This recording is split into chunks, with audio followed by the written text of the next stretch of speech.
Friends kitchen of Ankita চেনেলটোলৈ আপোনালোকক স্বাগতম জনাইছোঁ আৰু আজিৰ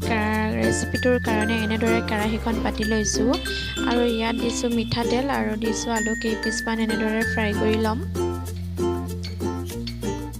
আৰু আলু কেইপিচ ফ্ৰাই কৰা হৈ গৈছে আৰু বাকী ৰোৱা তেলখিনিতে মই এতিয়া সৰু সৰুকৈ কাটি ৰখা 3টা পিঁয়াজ দিছোঁ আৰু পিঁয়াজখিনি এনেদৰে গেছৰ ফ্লেমটো হাই কৰি ভাজি থাকিম। পিঁয়াজখিনি মই এনেদৰে সঘনাই লৰাই ভাজি আছোঁ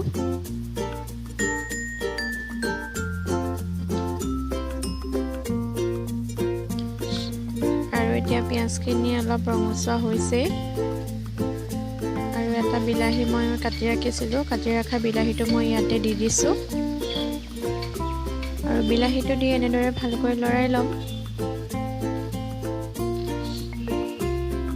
আৰু মই ইয়াত লোকেল চিকেনত নিমখ আৰু হালধি দি ৰাখিছিলোঁ ইয়াতে দি দিছোঁ। এতিয়া ভালকৈ এইখিনি আৰু লৰাই থাকিম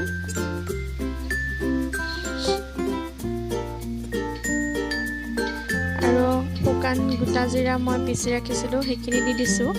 আৰু আদা নহৰু দিছোঁ প্ৰায় 1.5 চামুচমান আৰু গোটেইখিনি দি এনেদৰে ভালকৈ হেতা পাতেৰে লৰাই ল'ম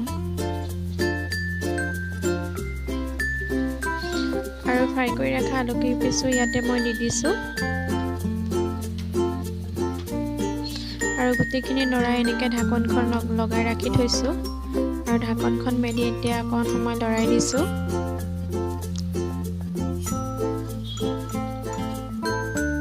আকৌ পুনৰ ঢাকনখন লগাই 10 মিনিটমান গেছৰ ফ্লেমটো ল' কৰি ৰাখিম। এইখিনিয়ে প্ৰায় ভাজ খাইছেই আৰু এনেদৰে এতিয়া ঢাকনখন নলগাওঁ এনেদৰে ভাজি থাকিম আৰু গৰম কৰি ৰখা পানী মই দি দিছোঁ আৰু পানীখিনি দি এনেদৰে হেতা পাতেৰে মই লৰাই দিছোঁ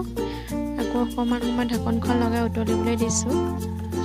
আৰু ঢাকনখন দি পেলাই মই ইয়াতে দিছোঁ কষ্টুৰি মেথি আৰু এনেদৰে লৰাই দিছোঁ হেতা পাতেৰে